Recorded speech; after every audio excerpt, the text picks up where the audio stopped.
নমস্কার। আজ একটু অন্য ধরনের গল্প বলবো। মিনা মফস্বলের মেয়ে।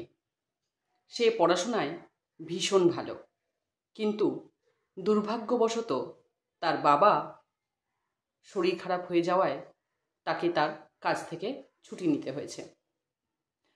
তার বাবা একটা কাপড়ের দোকানে বহুদিন ধরে কাজ করত, কিন্তু হঠাৎ করে সে অসুস্থ হয়ে যায়। তাই স্বাভাবিকভাবেই মালিক তাকে বসিয়ে দিয়েছে এবং বলেছে সুস্থ হলে আবার যেন সে কাজে আসে। মিনারা কোনো রকমে টেনে টুনে সংসার চলে যেত, কিন্তু বাবা বসে যাওয়ায় অবস্থা আরও একটু খারাপ হয়ে গেছে। এদিক ওদিক থেকে কোনো রকমে সংসার চলছে। মিনা গ্র্যাজুয়েশন করেছে, এরপরেও তার আরও অনেক পড়ার ইচ্ছা ছিল, কিন্তু এই মুহূর্তে পড়াশোনা করা আর সম্ভব নয়।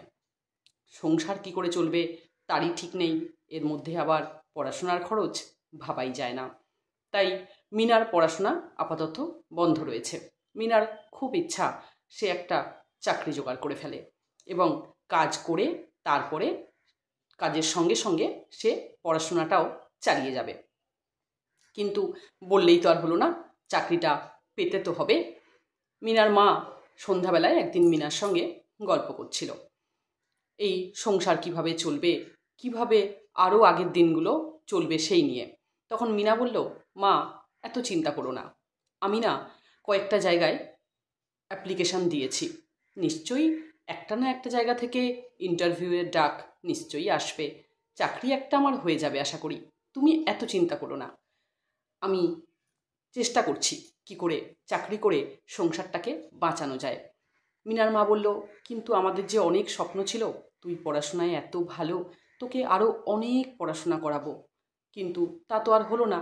মিনা বলল, চিন্তা করো না মা, আমি চাকরি করি, তার সঙ্গে সঙ্গে আমি পড়াশোনাটাও চালিয়ে যাব, তুমি আর বাবা এত চিন্তা করো না, আমাকে চাকরিটা করতে দাও।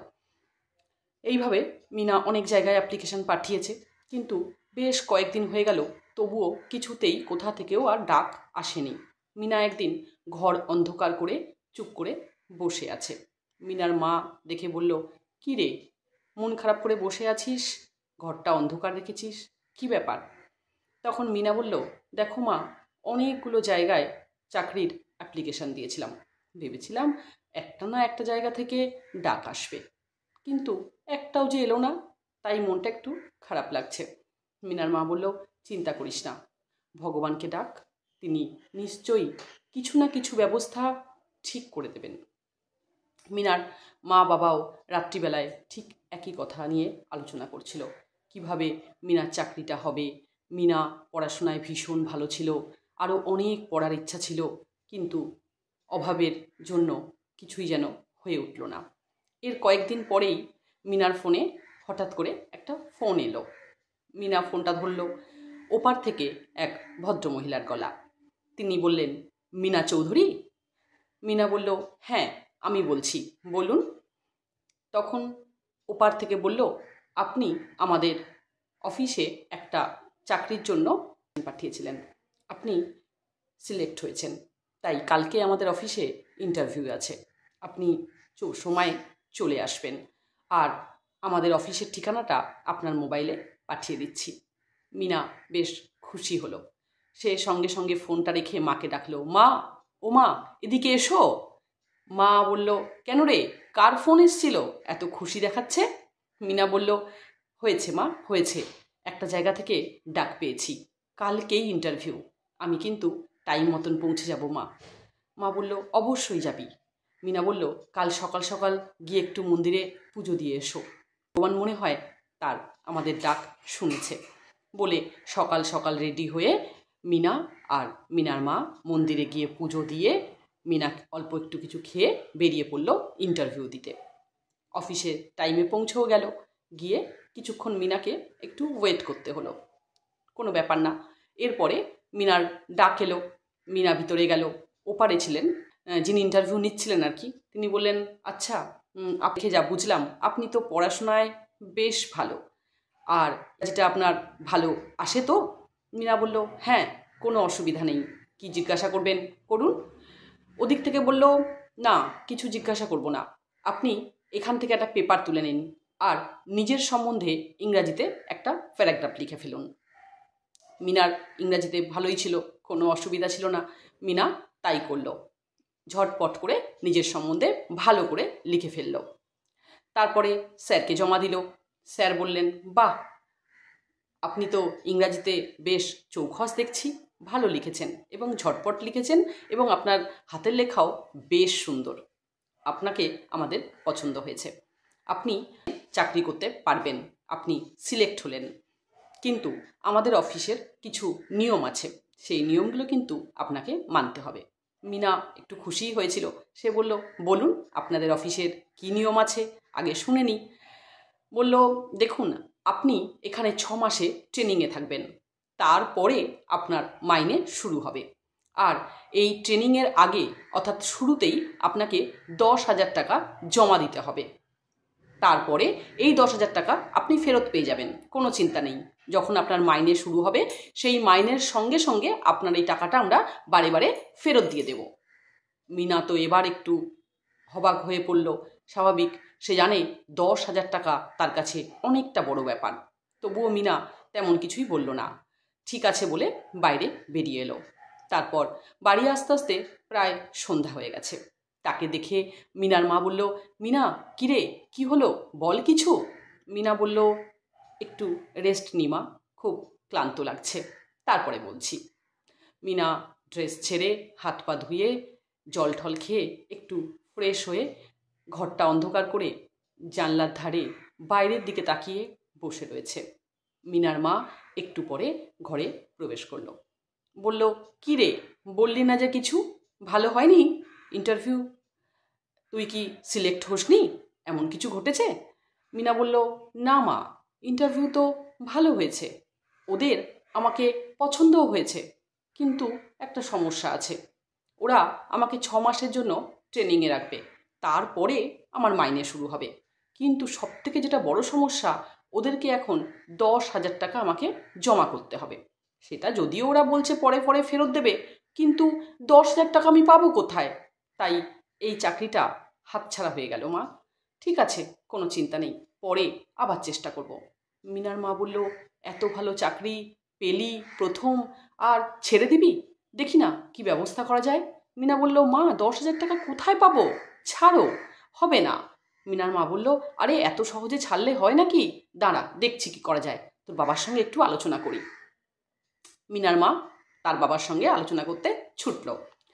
মিনার বাবা বলল, হ্যাঁ দেখো, 10,000 টাকা দেবে কিনা আমার মালিক বলতে পারছি না, তবে আমি পুরনো লোক, অনেক দিন সেখানে কাজ করেছি, ওরা আমাকে বিশ্বাসও করে, ভালোবাসে, দাঁড়াও একটু বলে দেখি, যদি মালিক কিছু দেয় ধার। সে তার মালিককে ফোন করলো।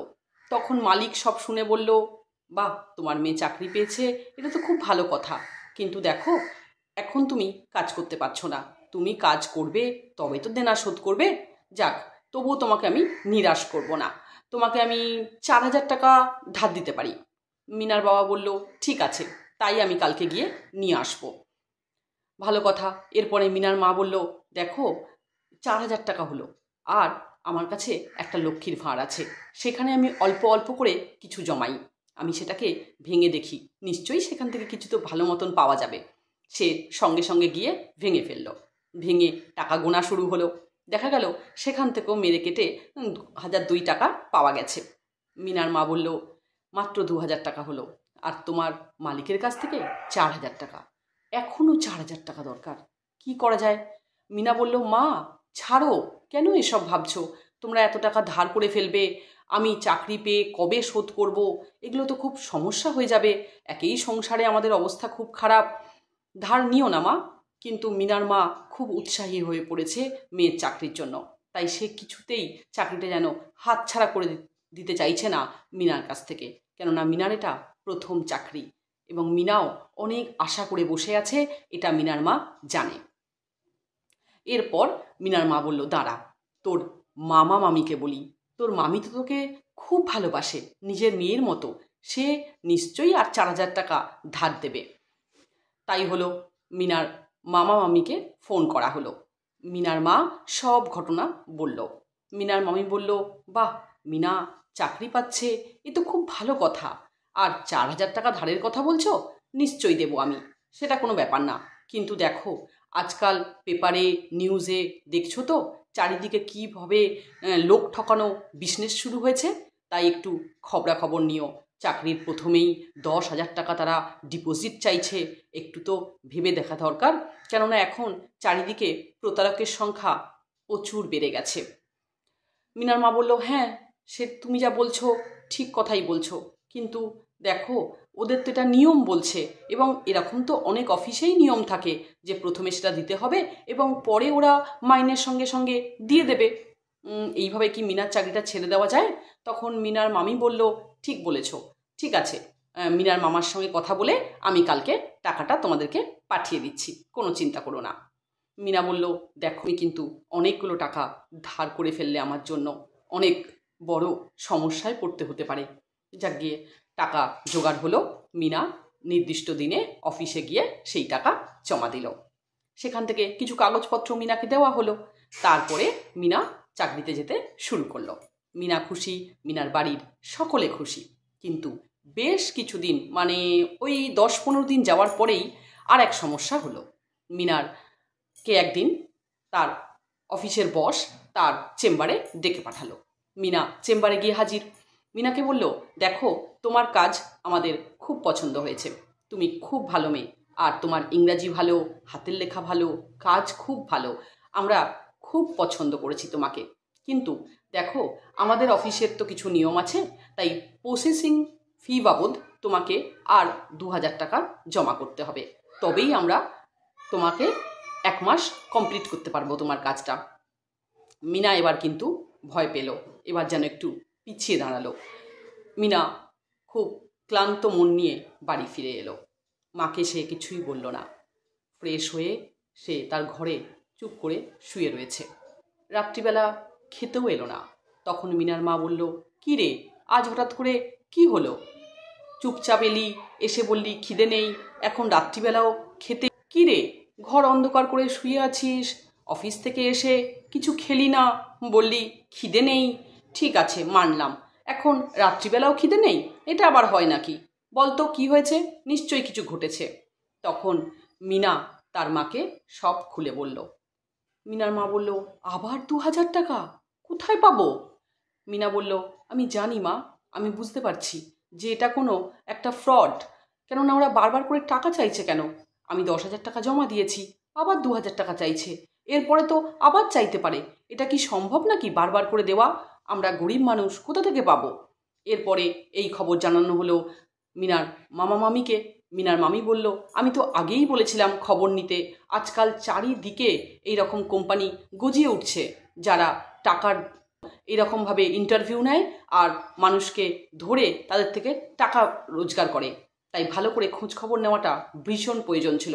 মিনা বলল, না মামি, তুমি টাকা দিতে রাজি হলেও আমি কিন্তু এই চাকরিটা আর করব না। আমি বুঝতে পেরেছি ওরা কিন্তু আমাদেরকে ইউজ করছে এবং বারবার টাকা চাইবে। বারবার তো দেওয়া সম্ভব নয়। একবার 10,000 টাকা দিয়েছি, এখন 2,000 টাকা দেবো, পরের মাসে যদি আবার চায় টাকা, কোথা থেকে পাবো এত টাকা? আর আমি তো ধার করছি।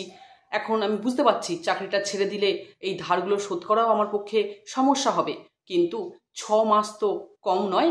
এখনই যদি ওরা এইভাবে টাকা চাইতে থাকে তাহলে 6 মাসে তো অনেক টাকা হয়ে যাবে।